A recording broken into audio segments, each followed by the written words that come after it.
Yeah, it was connected to the light. Yeah.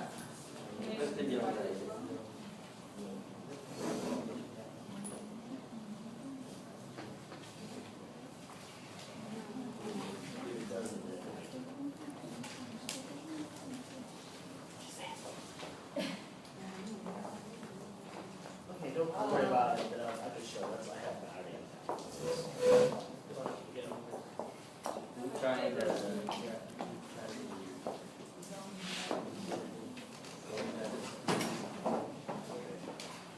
I was connected earlier, but I guess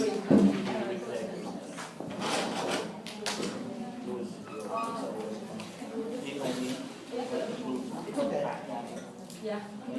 bấm giờ cái wifi này.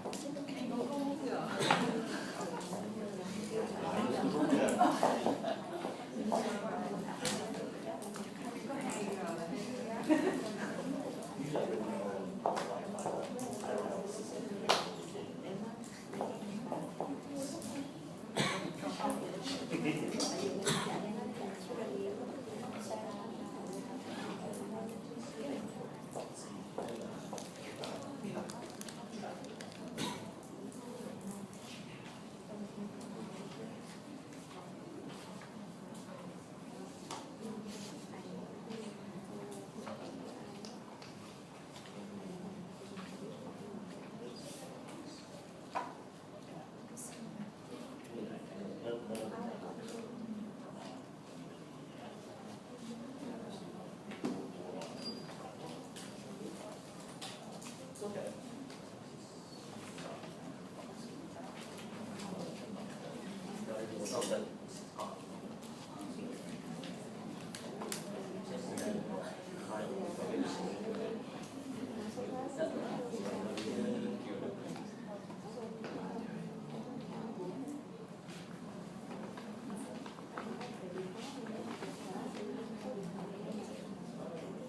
okay.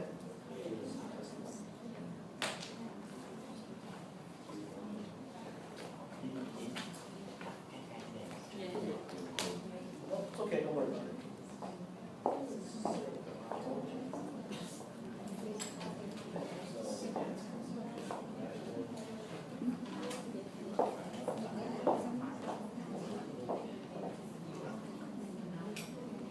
It's okay.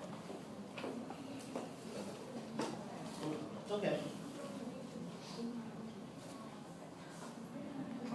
Does it ask the password? No, I mean, it just it didn't even connect. Like, you can't even get to the beginning of that. One last time. Yeah, it's not. It's okay. It's all right. I'll just start. Okay, xin chào quý vị. Hello everyone. My name is Huy Tran. I'm dạ biết tiếng Việt mà chắc cái giọng của anh cũng kỳ cục lắm vì ở bên Mỹ bây giờ anh ở bên Nhật Bản chờ sắp 10 năm rồi, không có nhiều người Việt ở đó để nói. So my accent is funny. I use funny words, you know. So but I'm doing this in English. That'll be my next dream, is to figure out and work really hard to do the same presentation in Vietnamese. That will be a personal, professional goal. Anyway, I'll start my presentation. It's how prototyping the 21st century English classroom in Japan. But this can be anywhere, and this can be for any subject. Just the context for me is because I live and work in Japan. I've worked in the public education system as an assistant language teacher. I now have my own private school, or eikaiwa, in a very small town. We are in the process of opening our second school with myself and my wife. And one of the reasons that I wanted to open up my own school is because I wanted to do a lot of innovative types of learning for my students that was very challenging for me to do within the traditional education system or traditional educational model. So, you know, I just said, well, I'm going to have my own classroom and have private customers, and then I can do whatever I want. But it's always has challenges. So feel free to take pictures I don't have any handouts. We're in the digital age in the 21st century. Everyone has a smartphone and camera, so everyone please take pictures. These are all free resources. That's one of the biggest things. These things are free. You can pay a little bit more, but it's really not necessary. And so there's so much things that you can do. I've been going over Starfall, a little Duolingo, games to learn English. I'm a big Skype in the classroom teacher. So I actually mentor and support teachers around the world on how to use Skype in their classroom. So please connect with me. Have an account. I just connected with a Vietnamese teacher in Hanoi, in the University of Foreign Languages there. And I've been working with her classes and students as a guest to just basically be an audience member and give them a point that really motivates the students. Free Rice and Kahoot. And I was hoping to have like the internet so that we could play an actual game of Kahoot. And that's the best thing. A lot of this stuff, if we could have internet connection, we could actually just do it. And then you can, instead of just me showing you, but I have backup, so I'm just going to show you. I went along with my son's Some video, 50 50 years ago. The same age as I am now, maybe people will be better adjusted to this kind of world that you're trying to portray. The big difference when he grows up, in fact, if we want to wait the year 2001, that he will have in his own house, not a year as big as this, but at least a console to which he can talk through his friendly local computer, get all the information he needs for his everyday life, his bank statements, his theater reservations, all the information you need in the course of living in a complex modern society. This will be in a compact form in his own house. You have a television screen like these here, and the keyboard, and you'll talk to the computer, get information from it, and it'll take it as much for granted as we take the telephone. I wonder what sort of a life would it be like in social terms? If our whole life is built around the computer, kind of computer-dependent society, and computer-dependent individuals. In some ways, but they'll also enrich our society because it makes it possible for us to live anywhere we like. Any businessman or executive could live almost anywhere on earth and still do his business through a device like this. And this is a wonderful thing. It means we want to be stuck in the cities, we've got to live out in the country or wherever we please, and still carry on complete interaction with human beings as well as the computer. Okay, so this young boy is now an older man. That was a huge computer. Anyone have a guess who the older gentleman was that was making all these predictions? Anyone? Teacher and parent? He's a teacher and parent. Do you know the name of the gentleman who was talking with the glasses? So he's Arthur C. Clarke. He's a famous science fiction writer in the United States. He wrote 2001: A Space Odyssey. So he's making a prediction about what life will be like in 2001. It's now 2018. They're in a room which houses a computer. So a computer used to take a whole room like this. It was hot, it was noisy, and now everyone has a computer in their hand. So that's the age of information technology that we're here in the 21st century. Okay, so here are some of the 21st century classroom challenges that I've come across working in Japan and I've been developing, is that teachers' ability to evolve, adapt new systems of learning. So we have apps, we have computers, there's all these different ways that we can connect and make English alive and authentic and real. But it's up to the teacher, the burden is on us. Just like with extensive reading, we have to adapt. The students' ability to think creatively and problem solve, that's a big thing now, more than ever. That students not only have to be able to pass the test, but they have to use those skills to, problem solve. And I kind of a little bit impressing with my students that I put on them that, hey, I'm sorry, but it's your guys' job to solve the problems that my generation before have mixed up here with the planet in terms of climate change, social problems. So you need to think really creatively to problem solve these things. But now you connect with students and like-minded people from all over the world to solve these problems, so that's a great thing. Computer technology skills, a big challenge for me, having my own school, is educating parents, students, and staff about what I'm doing that has value. Why this way of learning is really good for the students, because I realize now that most Japanese educators are a product of the Japanese education system. So they only know one way of teaching and only one way of learning. Unless they were able to go abroad and see new systems of education, new types of curriculum and methodology. And then, but even though they know that, it's difficult for them to come and bring it back because culturally it's just very risk-averse kind of culture, very traditional, very slow to change. So a lot of the times, my wife and I, we find ourselves explaining to other educators, explaining to parents why this has value and what are the skills that the students benefit from this. And even then, it's tough for them to understand. So we just have to keep being relentless and preaching, what we believe. Encouraging group participation and exchange. What I mean by that is it's very competitive in the Japanese system for students to get the score. So it's all about competition and beating the student next to you. And also, I think it's also for parents too, that their children are kind of like trophies. It feels very good to, my daughter got this score on this test and whatnot. But I think in the 21st century, we have to look at things being more of a collaborative experience when it comes to learning, and that we are all learning together, no matter our levels of work, we're helping each other. And I'm doing that all the time with students and teachers all across the world because of technology.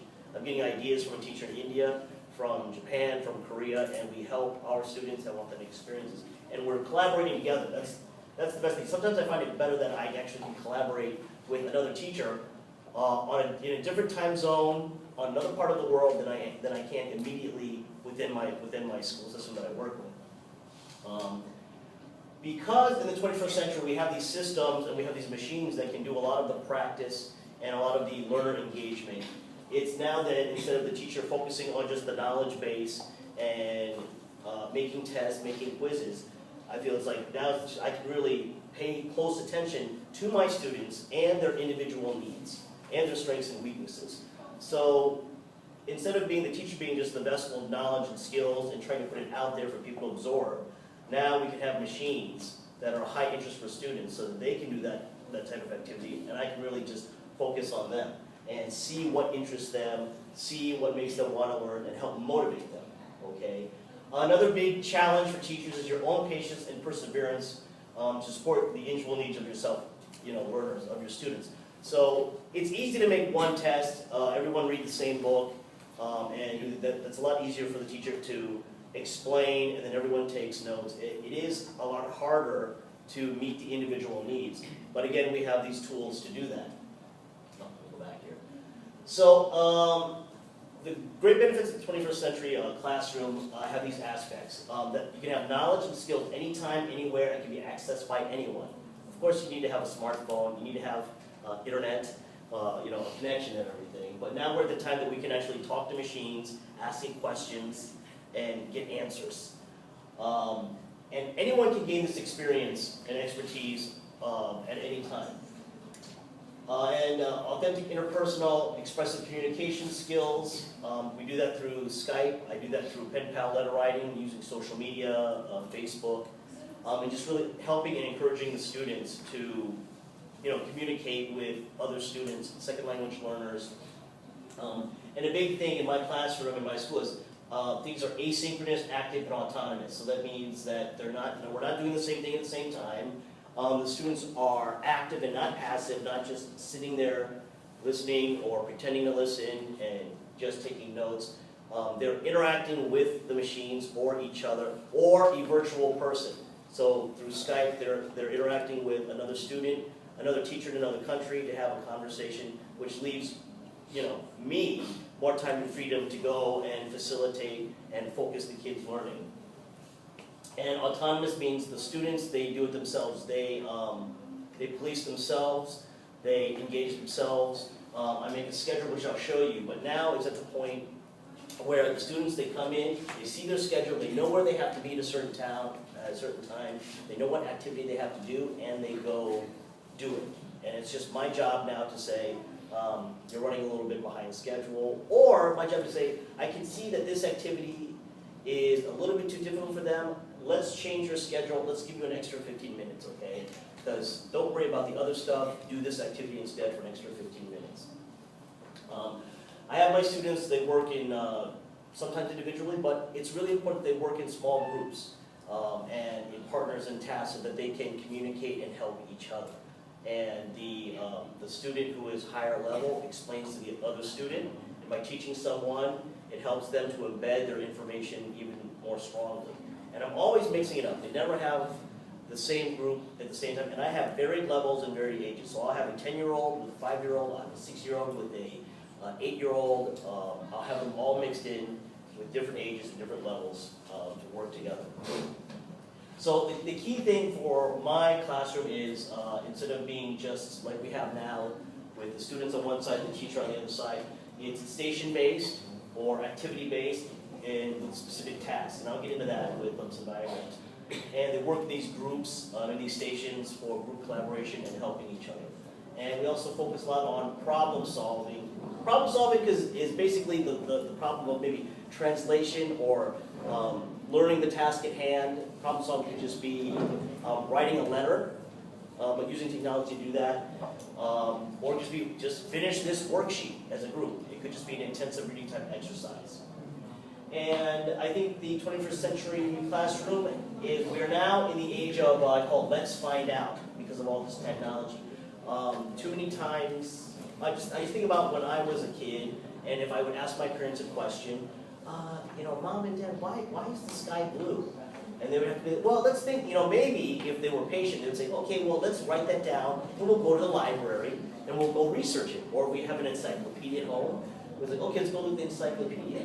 But most of the time, it'll be a long time, but not too long ago, it'd just be like, oh, I don't know. I don't know. But now we're in the age with Siri and Alexa, it's like, we're in the let's find out, let's look it up. So we're training students to, instead of being like, well, I don't know the answer right now, but that's no excuse. So pull out your phone and let's ask the machine a question and find out what the answer is. This is a great way for you to win bets from now on. And so we're talking about fundamental things within your educational culture, educational philosophy, and the system of education that you're in to really, change. And fortunately or unfortunately, that change has been very slow in the context that I'm at in Japan. All right, so let's get to the meat of it. I'm going to kind of go through one at a time. I was hoping to click this and then show you, but because we can't, we're ready to do it. We're just gonna show you this way. So here is my students playing Kahoot, and it's free.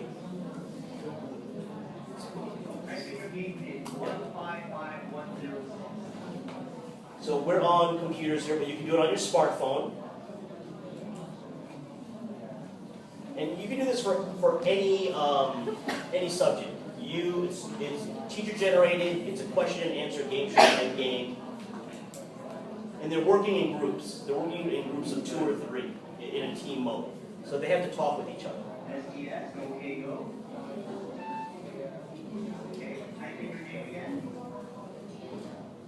So those are 6 years old. He's 8 years old. They're playing in team mode. These guys are 9 and 10. He's 11. Now you do need a projector or a main computer as the game board, where you have a question and it's basically question and answer. You put a question and then they have to choose the right answer. Smiling, that's a great thing. They're having fun, smiling in the classroom.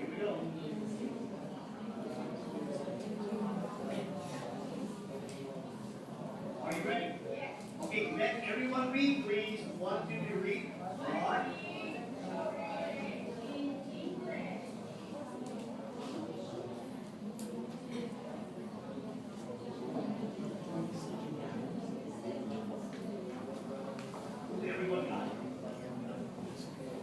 And then you can actually see the score right away. And the students can see, you can have 100 people. And you can actually play this. I've done it one time with 2 different classrooms in 2 different countries at the same time. So you can log in anywhere and play this. And it's in real-time score. So I can see as a teacher, okay, out of 100 students, half of them got question number 5 wrong. But I have to look at myself as a teacher, well, why?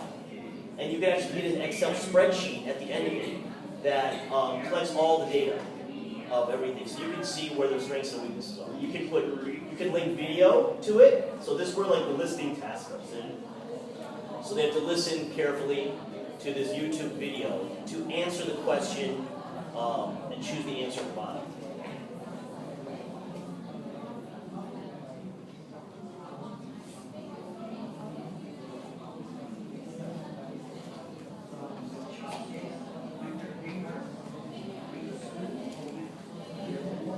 And I can have it more interactive on Instagram by having the student, having the students read the question first, or I'm going to read it.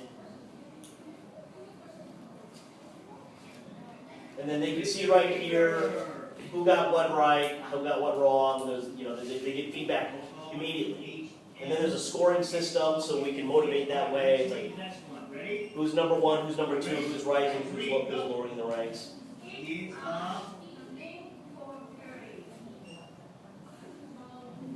And it supports multiple languages, so it takes Japanese characters. I'm sure you can do Vietnamese. You might have to copy and paste, but it works that way too. So it's multilingual in the process of making it. And if you're too tired to do it, don't worry. We share this stuff, so you can go in when you create your account as a teacher and look up and see what things other teachers have created, and then just use theirs. Everyone, say recipe. Recipe. What is recipe in Japanese? That's my wife, the other English teacher in the class. Right, next one, let's read. Here's our library. We're a very pretty rich environment in our school.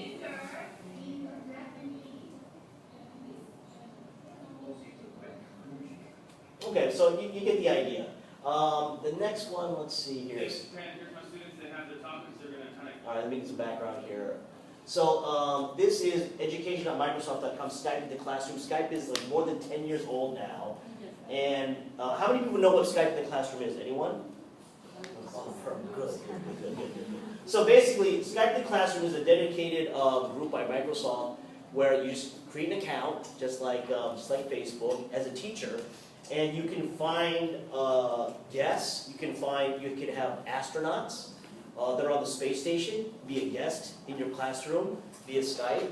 You can have scientists that are on the bottom of the ocean, in a submarine, doing a live broadcast, and your students can ask them questions in real time. And the best is that you can find teachers that you can work with who want to do a language exchange.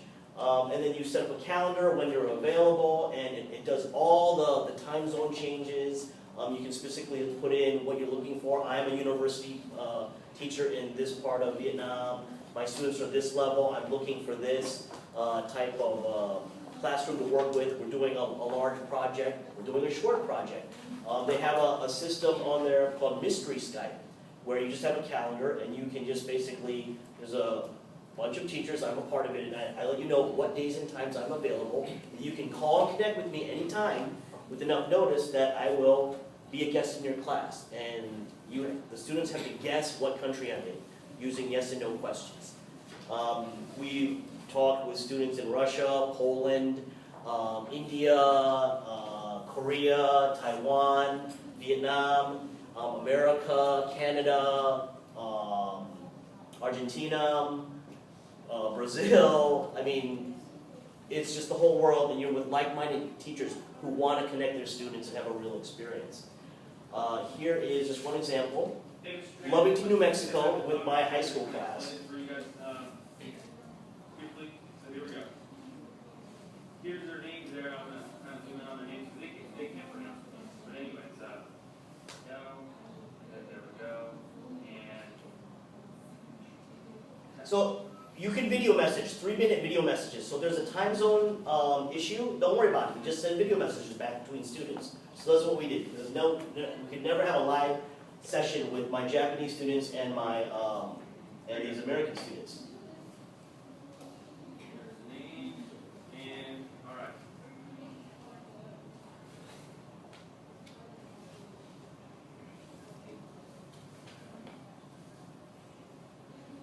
Can't quite hear, but they're asking my students, one question, and then my students have to listen and then answer back.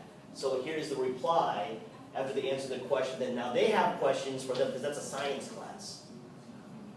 And because my students aren't as fluent, I had them write it out so they can remember and read it.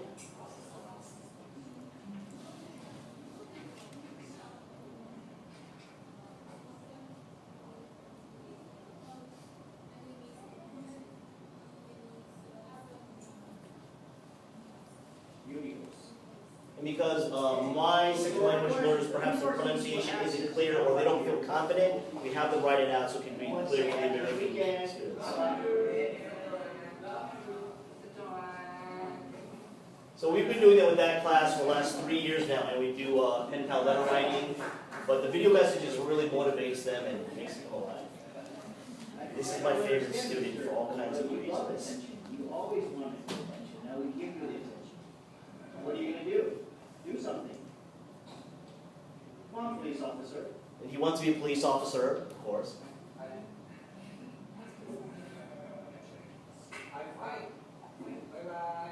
Okay. Now here's another version of my Iowa class. These are two of my students here. They are 11 years old, and they're doing a question and answer session in here with a high school student live in California. And she's interested in learning Japanese. So we're doing a language exchange. These are a bunch of just set question cards that I made.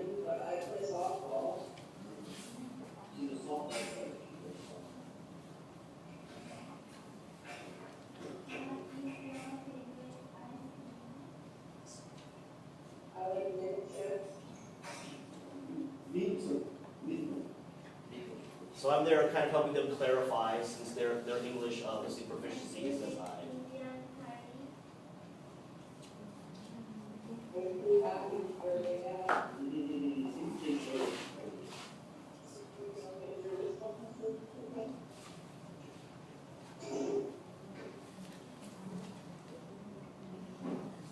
So you get the idea there. So here's another extension of this is Genesee School. This is a Baltimore elementary school that we connected. We've been video messaging with my students.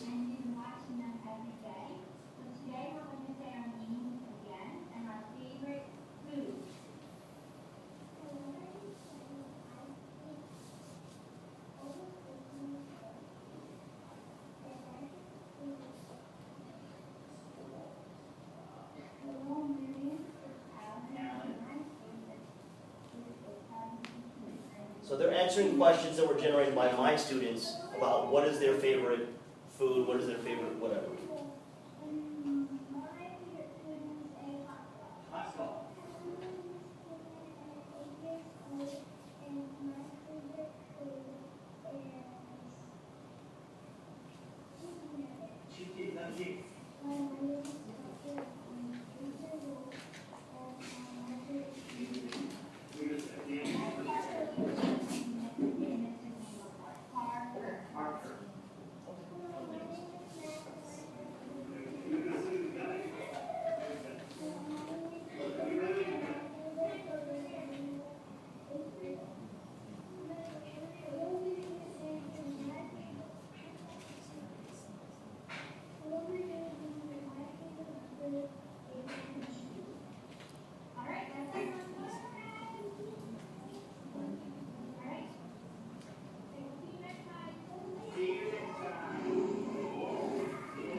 So here's the more social aspect that the students get out of this, is they notice things in the background about.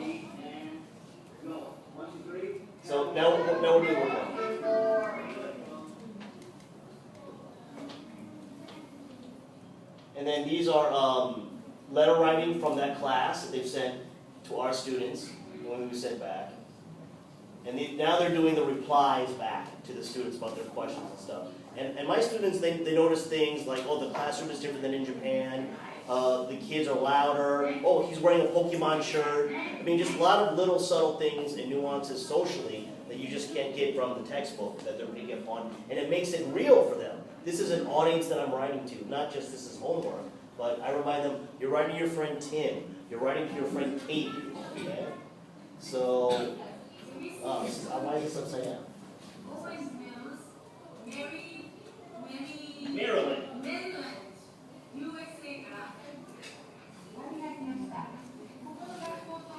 So these are the letters that we got.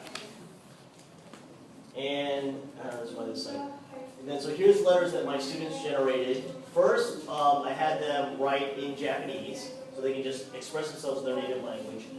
Then we used, I had them use Google Translate to type in their Japanese, let the Google Translate come out with the English, copy it down, but then they give it to me or my wife to check for the correct grammar and is it, does it sound correct and everything. So we edit it from there. Then they write it to make a card like this, and now this is them reading the cards, which we send as a video message back to Genesee School in Baltimore, so they get video right away, and then we actually scan, as I did here, mail it to them, and then I mail them the hard copies too. Eventually, I'm going to get the students to be able to do all that themselves, is the next real goal, so that I can, that takes up most of the time for me. Alright, so let's see here, that was Skype. So you can see Skype is just the start. Once you make the connections, you can do so many activities that are actually authentic communication based. So here's the thing, 19th century learning, here's the setup. We've got rows, we've got the teacher, all the information is coming here on the blackboard. Everyone gets the same thing, no matter how fast or slow or bored or not bored you are, okay? 21st century classroom is going to be, or should be more like this, as Mike was talking earlier about having, out there and in groups, having a group set up like this. If everyone can have their device, that's great, because then everyone can be doing multiple different skills, apps, learning, watching videos, reading, playing learning games, but everyone is doing it in groups, and the teacher is not the center here. In fact, everyone is engaged, that the teacher doesn't really have to have the focus. The teacher's job is to, curate, search for and find the games, activities, the content that's going to be high interest and at the student's individual level. Here's another example of having students in a group and they're engaging together on a screen. Here's another example, components of a 21st century classroom. You can take a picture. I mean, it's a lot. I just found this online. I thought it was a great representation. Here's another example of elements of the 21st century classroom. But it's not rows, going one way. Key points, whiteboard to bulletin boards are there for them to work together. It's a collaborative space to use the whiteboard to get ideas down. Organizational chart of activities. This is more management stuff. But there's just a lot of things. You have to think what works for you and your students and the limits that you have in resources. Here's another setup. 4 computers, students here at a table, teachers here. So just think of it like stations. An activity is going to occur here for a certain amount of students. What are they going to be doing here? Okay, and this is my classroom. So here is the classroom that I have in Japan. We have a circuit for a reading station that they can listen to a CD and read at the same time. I have here, this is a small group work area. So 4 to 5 students can make something, make a poster, do a worksheet, play a card game. Here's the teacher's desk here. In front of this group work area with a computer that they can also use at the same time in a group. To do worksheets, to do Google Translating, to do making cards, writing letters. It doesn't matter, but you want to have spaces for the students to sit. The whiteboard, this is a TV or main screen for Skype and large-scale things that I want the students to see. There's a lot of like books here, library area. This area here is a standing kind of arts and crafts area that I have. And then I have 4 individual computers here that they can work in groups of 2 or individually. You got to make the setup with what you have. It doesn't really matter. All right. So here is, so this is my schedule. This is one example of the schedule for my students. Now, in my school, we have 2-hour lessons, 2-hour blocks. It's typical in Japan. Most eikaiwas or after-school programs do 1 hour, 45 minutes, 50 minutes. We've been really telling the parents, it's like, things barely get absorbed during that time. We recommend for them to do a 2-hour block because then the students can kind of relax. They don't have to hurry, and they can absorb it more, and they can try more than one way to learn the lesson of that day. But lessons are asynchronous, so it doesn't really matter. They're not going to miss anything that day because we can do it again the next day. So here's how I organized it: is we start at 5:30. This is a 2-hour block. It goes to 7:30, so it's 2 hours. I have 1, 2, 3, 4, 5, 6 students in this period here. I typically have up to like 10 and 12. So I've made this, okay? So you can see here in the very beginning of the class, 15 minutes, they're just kind of playing a group game because they come in a little bit like 2 minutes, 5 minutes, and 10 minutes late. And it's just a way for them to come in, be active together, and then I can check their homework. And you can see they come in, Toma, Mizuki, and Mimi, like, oh, we're supposed to do working our essay, which is letter writing, to a school. All right, so they know they're in a group of 3, so they go to the writing area with the computer and they go do it. These students here, they're doing vocal phrases, is a Games to Learn English online game. So they just play a game there. Writing race is a different activity where basically you have a whiteboard, you have a bunch of words on a back table, and they just have to use their short-term memory to remember how to spell the word, and then just work across and spell the word. Instead of just doing it on a worksheet. But it's active because they have to walk and they have to spell out loud. As they get more advanced, they have to memorize the whole sentence. So they have to read like the sentence of a book, and then repeat that sentence themselves, and then write it correctly. It's very, very easy activity. So you can see during this time here, there's a half-hour blocked off for a Skype lesson with the students. So this is an individual, one-on-one lesson with a teacher in another country. And I have out-of-line conversation teachers that are from the Philippines, that are from Canada, that are in the US, maybe in Vietnam next. That would be great. And for myself, I specifically have them paired up with non-native English speakers, because I really feel it's important for them to hear all kinds of different accents and dialects, and that not only this American type of voice is the only sound of English that's out there. Since English is basically an international language, there's all kinds of accents that as English listeners, speakers, we have to be able to understand. So by my I hope to expose them to that by pairing them up with different English teachers each time. So it's about a 24-minute lesson, and they work on spelling, flashcards, Q&A with just simple questions that have been pre-prepared that the student asks. But it depends on the level of students too. I have adult students that can think of questions off the top of their head. They do that. So they go through this block, and then they can just see very clearly it's 15-minute intervals. Some activities are half an hour, some activities are just 15 minutes. I can do it. First grade is basically a listen and repeat DVD that I got from a bookstore, and I just put it in a computer, and okay, you go sit in, you listen and repeat. But then they do it at their own pace. The kids that are more advanced, they do level 10. The kids that are slower, they're doing level 1. Not everyone has to do the same thing at the same level at the same time. Writing race I described, which is color-coded.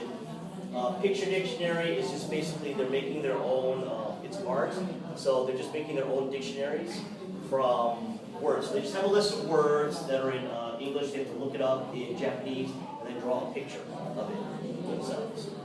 And then you can't see right here because of the color, I'm sorry, but it says reading time. So the last 15 minutes is basically extended reading time, where I just say, okay, 15 minutes, go get a book and read on your own. And some of them, they're just kind of pretending, but as they're faking it, they actually start to do it. So they can't pretend forever. But I have to allow them that time to enjoy reading. Here is,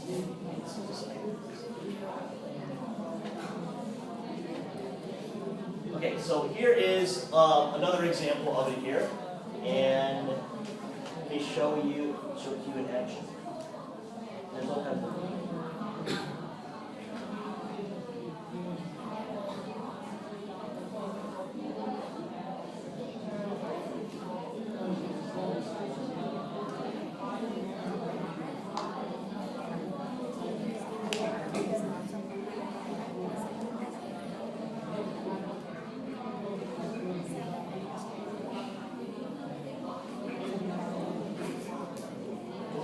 they're reading right now. Extensive reading time.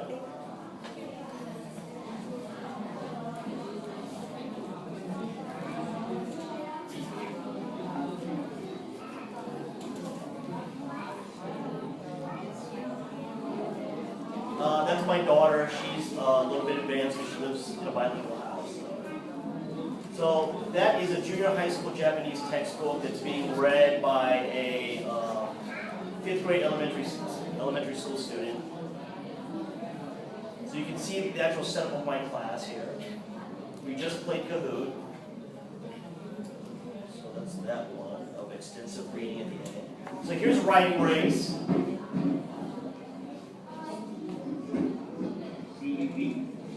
And this is where, as the teacher, I'm just there to make sure that they're saying it out loud, reminding them, or saying, go back. You know, I didn't hear you spell. Say it out loud. I didn't hear you spell. Go back. Because in Japan, they do a lot of stuff. It's very reading and writing based. And I think it just comes from their character-based culture. So they can, you know, make the symbols for words, but don't have the phonetic or spelling skill and connection to it. So he's watching a YouTube video on grammar from a Japanese teacher and just copying it down, which is what they would be doing anyway in their classroom. But they have the benefit of rewinding, going back, and listening again at their own pace. He's using Duolingo, Duolingo.com, which has a Japanese and English interface. He is 7 years old, by the way. So it's got listening skills here. It's basically translation, or it's he's listening to I am Taro in English, then he has to translate it into Japanese. So all these things are happening at the same time. Here is a longer version of the sentence form of writing race. He's now just checking. So they've already written it. Now he's going back and checking his spelling with everything. And even though it's called a race, there's nothing competitive about it. I mean, I just spelled it. So like, just get it done. Let's see here. This one is, so this is them using the Google Translate.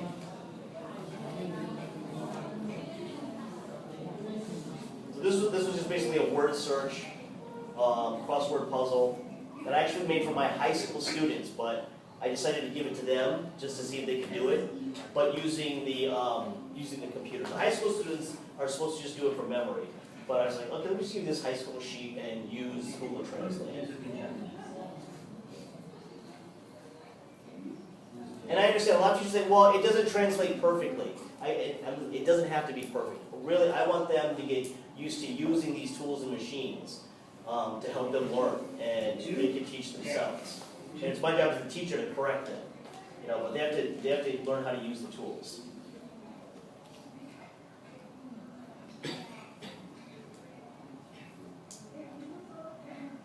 And this is a worksheet that I made myself from a site called armoredpenguin.com. So you can make your own crossword and word searches. It generates them. Armoredpenguin.com. Armoredpenguin.com. And this is just basically, you know, there's a Japanese word and an English word. They're just copying it down. They still do good old 19th century busy work.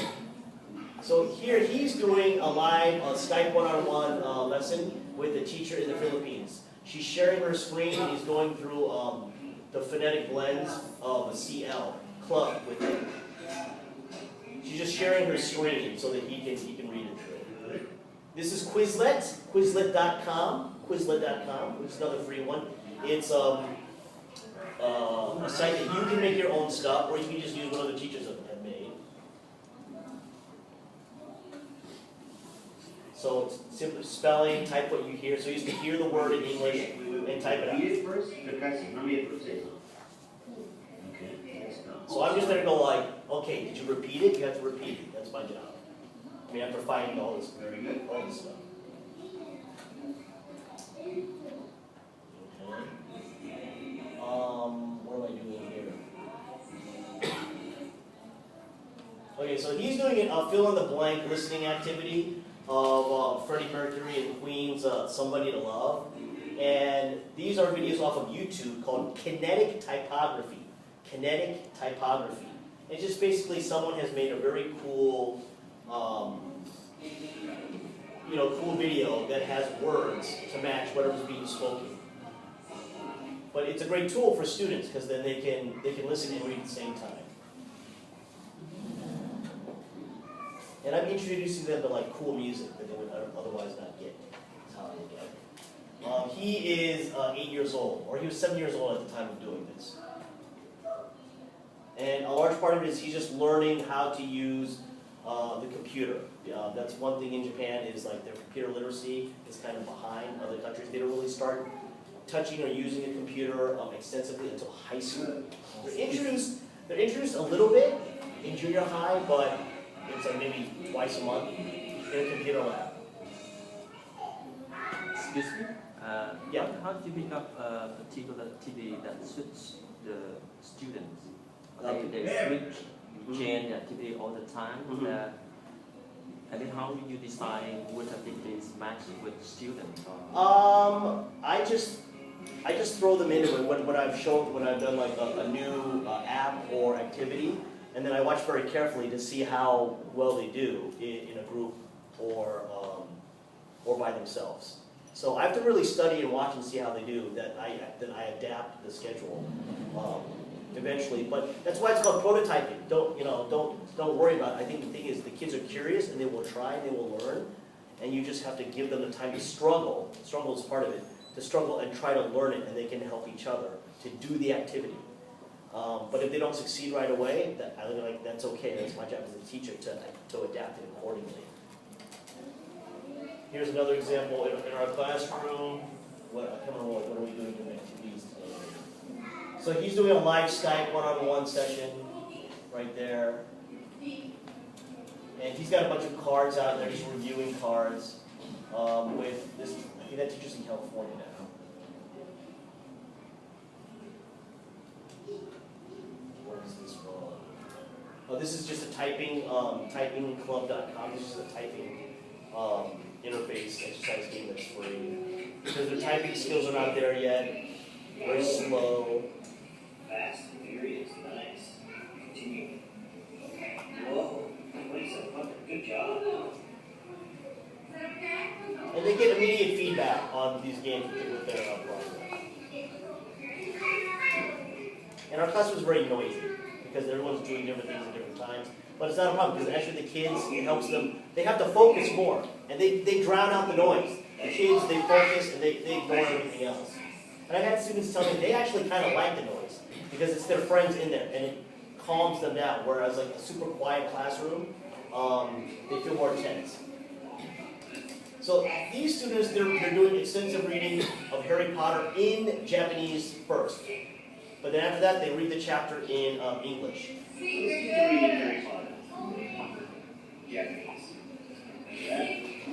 these are 5, 6 years old, and this is a straight, like, direct type teacher lesson.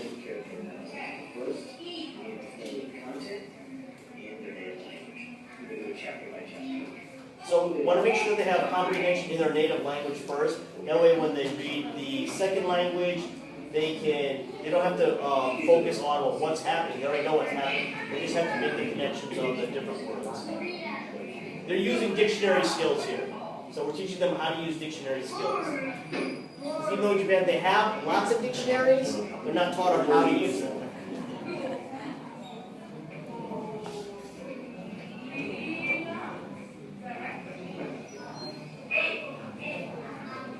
Okay, so that's that. And then here, we're doing just, not everything is, everyone's on the computers and all the time. This is kind of motivation, inspiration, stuff that I've translated in English and Japanese. And then we spent the whole 2 hours just making art on it. So, making them think about like, okay, what is your own motivation, interpretation of, learning and doing your best? What is the dictionary making?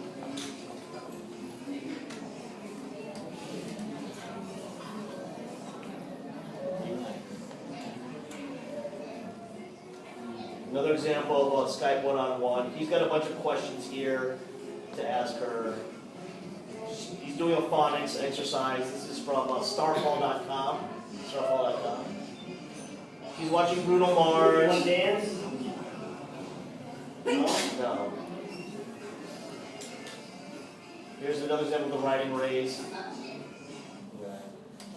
So we use starfall.com. Freerice.com is basically a learning site of you find the meaning of a word and grammar. But for every 10 points you get right, you donate money to the World Hunger Fund. So as you get smarter, you feed the hungry. So that's a great thing about that. So if students can self-learn with machines, what are the roles, skills, and responsibilities of the teacher in the 21st century? That's the big thing I want you to think about.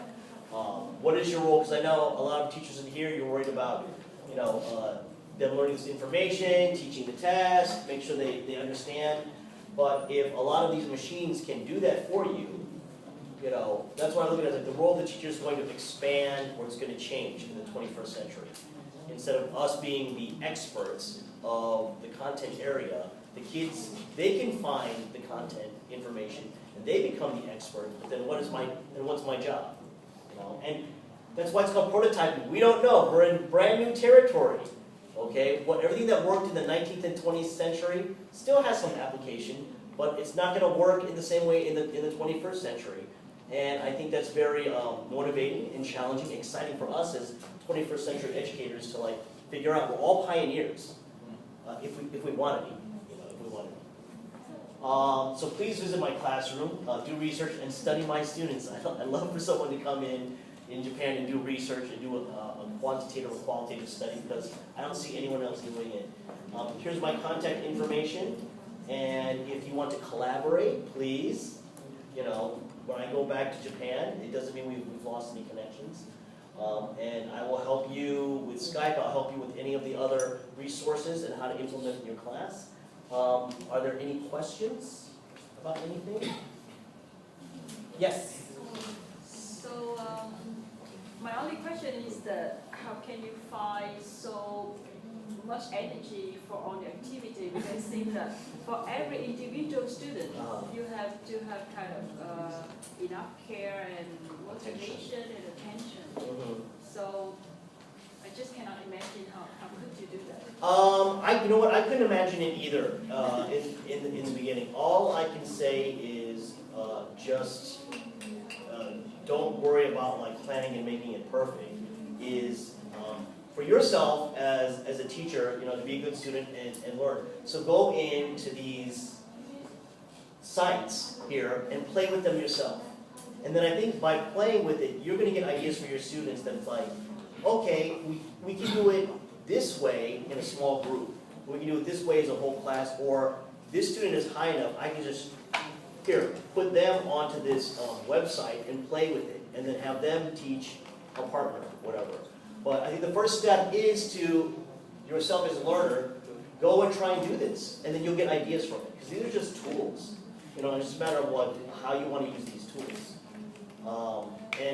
But a lot of times I just feel like, I just put them in groups and turn on duolingo.com and, all right, you have 15 minutes. I don't know what you're supposed to, I know what you're going to do, but I don't know. Can you just see what you guys can teach each other and see what they can do? You'll be surprised that, the curiosity goes a long way. I can imagine that it would be very great if you have kind of a longitudinal study of one or two specific. Yeah, that's what I'm looking for. That's what I want. That study with you for 2 or 3 years and see their progress. That would be wonderful. And we will. For myself, I've seen my students' progress since we've implemented this system 3 years ago. Especially my students that come in for 2 hours as opposed to 1 hour. You see a huge, in their phonetic reading, in their comprehension is a lot higher than their 1 hour counterparts. Because they just get to do more in a more relaxed way. More questions?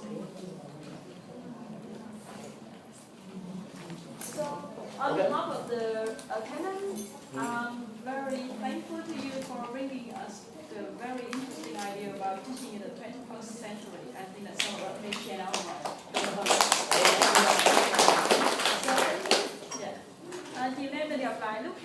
các anh chị ha, mọi người đến trước 2 giờ để chúng ta đến cái bàn ký tên để ban tổ chức có phát chứng chỉ với các anh chị ha.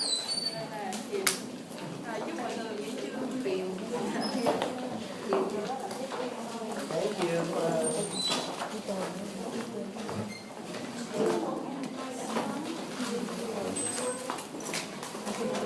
We yes, see each other. Okay. So she will break. Are we going to do a special lunch somewhere? Yeah. Squad. Okay, lunch will be sounds great. Everything in Vietnam is delicious. So thank you. Good. If you need help, let me help here.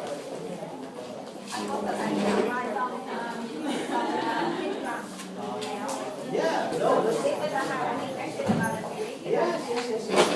let's collaborate. Let's collaborate.